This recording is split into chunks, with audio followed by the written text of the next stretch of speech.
YouTube, welcome back to my channel. I'm your host TKK and we are back with another video, guys. Man, it has been a couple of weeks, much needed vacation, and I'm unapologetic about it, sincerely. But it's good to see you guys. Thank you for tuning in. We're going to get back to some regular uploads, starting with the most recent hot topic that I talked about, concluding my little break. Check out my two cats there. So I got my S95C worked on. Okay, I made a community post a couple of days ago when I had the technicians actually in my home doing the work, and so I spent some time since then using the TV, seeing how it's been performing and such. And I wanted to take a moment to kind of deep dive into that experience, talk to you guys about that, because I really think it's important in this space, 2024, where we are. We got new TVs, we got S95D. We got G4. We got all these new TVs. But what about last year, right? There's a flagship TV I spent a lot of money on. And the reality behind the way that I produce this content is it's supposed to be more so real, and it's supposed to be long term, okay? When you drop 4,500 for a TV when it first comes out, and you have any type of issues, it's hard to part ways with that. It's an incredible loss. I don't care how financially well off you are. $4,500 is $4,500. And so I spent good money on the TV. I do have a warranty still on it. So I just wanted to go over to talk about the experiences in all totality, as well as show you the TV and just, like I said, get a little screen time with it. And so thanks a lot again for tuning into this video. We're going to get it going right after this intro.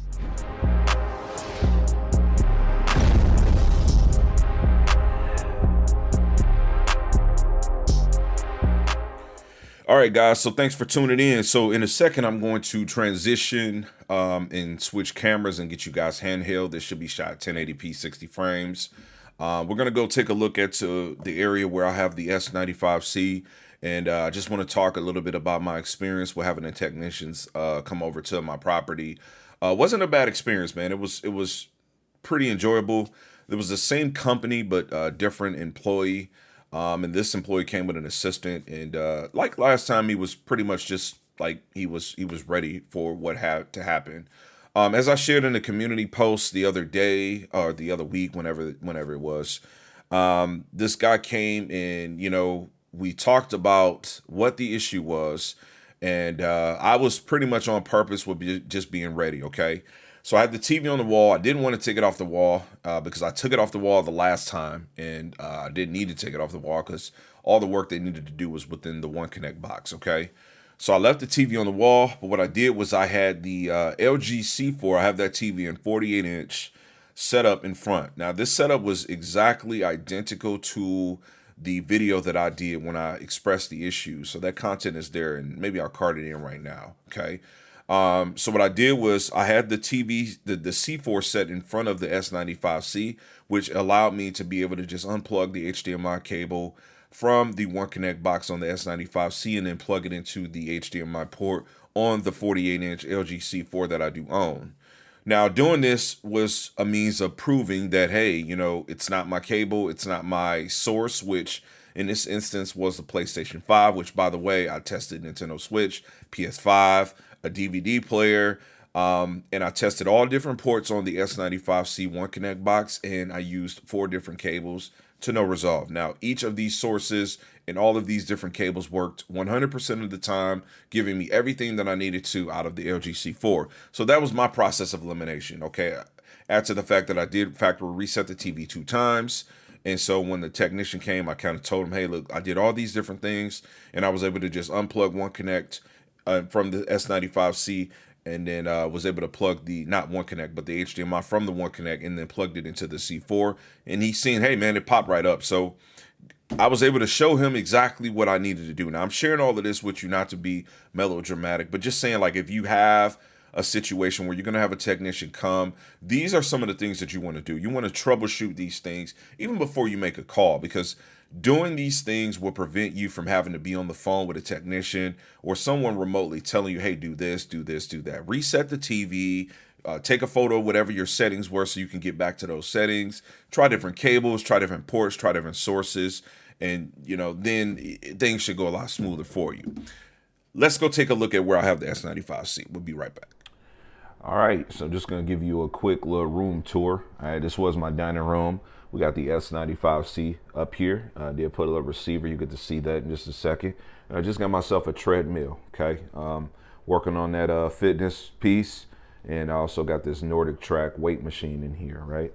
So yeah, kids never like to sit in here as a dining room. And so, hey, why have wasted space?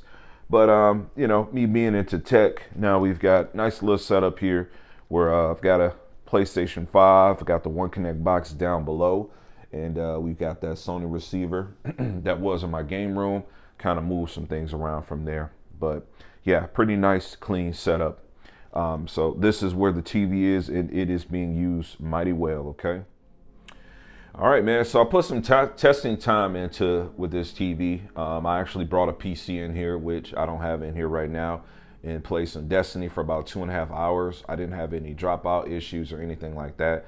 I actually took the PC from where I started the recording, which does have a 4090, and you know, I just wanted something with a strong enough hardware to be able to push the refresh rate, and I didn't have any problems with it, okay? As well as I played some hours with PlayStation, you know, ports working fine, and obviously that was an issue, and you know, we know how we got here. But I believe that the HDMI board was needing to be replaced. Now, when they came to my home the first time, which obviously is prior to this incident, they did not replace the HDMI board. There was some other chipset inside of it. I can't speak intelligently to what it was. And I've got this cable ran all really tight down there for the One Connect. But this time they replaced the HDMI board. Now, initially what the guy tried to do, the technician, he tried to use a remote to do some type of HDMI reset.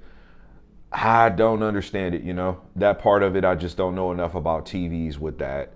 To no resolve. He already had the piece inside his truck, so he had his assistant or partner go and get that piece. And so he brought that piece in and just went right to work, man.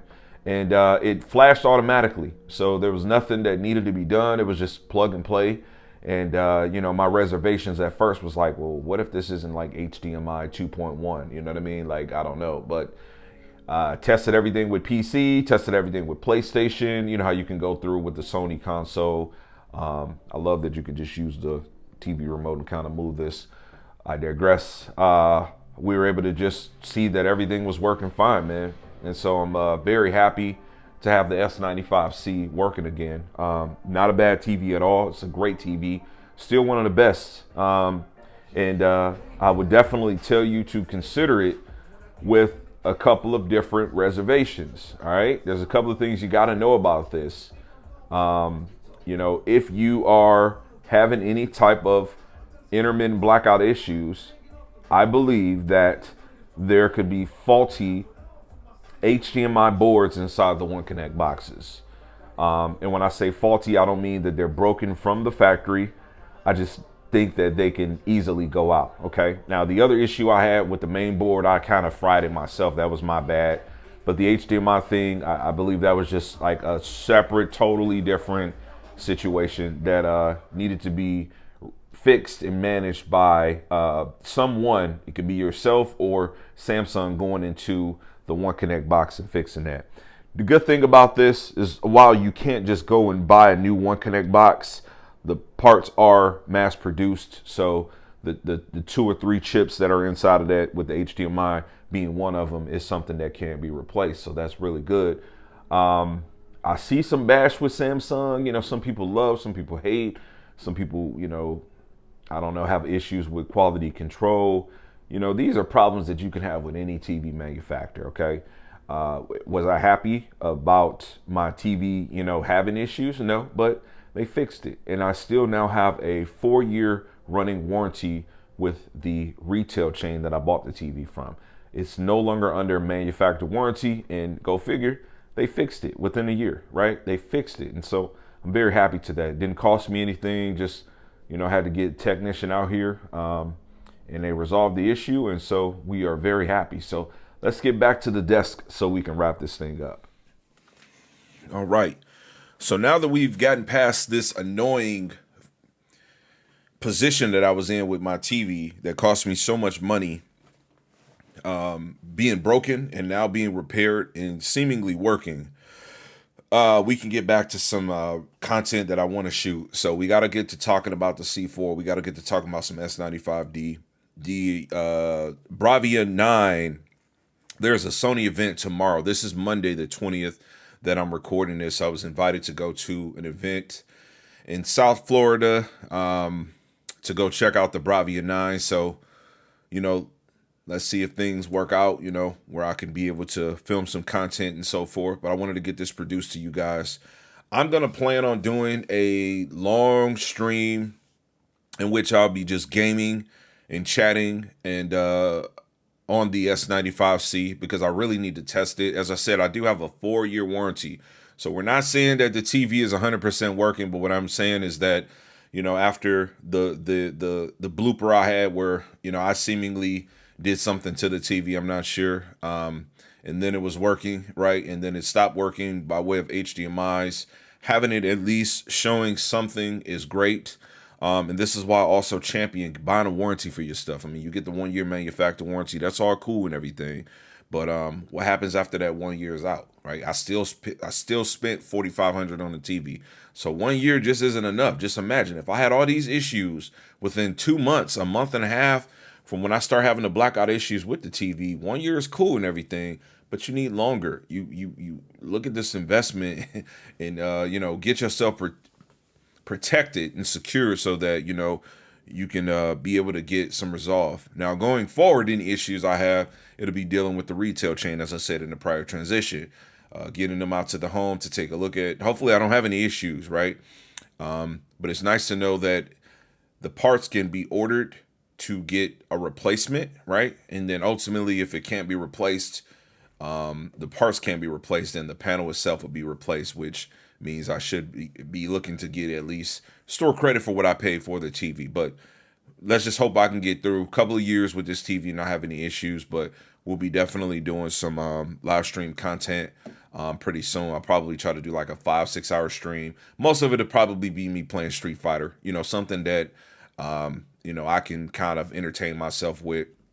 And I believe Akuma does come out tomorrow, if not the 22nd. So I don't know. Be on the lookout for that. But it'll basically be just like me chatting and having the camera on the TV, and then I can rummage through that content, and then I can make more content, kind of picking out any blackouts if those do occur. I don't know. But thank you guys for tuning into this video. We're gonna go ahead and get some more content made for you guys. I'm gonna get this chopped up, put together so I can get it posted. It is Monday as I'm posting this. It's morning time Eastern, and hopefully life has been good for you guys. Let me tell you in closing, check on the people that are always posting videos. I have got to a place where I know how to hit the stop button on making content. Like I said, it's been 15 days since I posted my last video, and I did a community tab a few days ago for you guys. But I've learned that listen, I work really hard off camera, and then I put in a lot of work on YouTube also.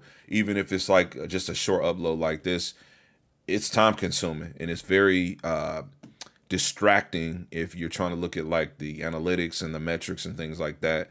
And we all want to be in a place where we can grow, but ultimately it's got to be organic, And so I just took 2 weeks off from work completely, and I also said, I was like, what, I'm not making no videos. I was just like, hey man, whatever, what I'm saying, whatever drop off, it drop off. But end of the day, I just wanted to really enjoy myself and just relax, and I feel so much better. And now I'm drinking a lot more water, I'm eating a lot more fruit, and I got that treadmill, so your boy start working out, walking more, inclining and trying to challenge myself on that, getting this weight down, try to build myself up, what I'm saying, just trying to level up in all ways in life. But thank you guys for listening to me rant, and hopefully you guys are doing good. I'm certainly doing good, and I'm gonna catch you guys on the next video. Peace, God bless, and as I always say, man, max love.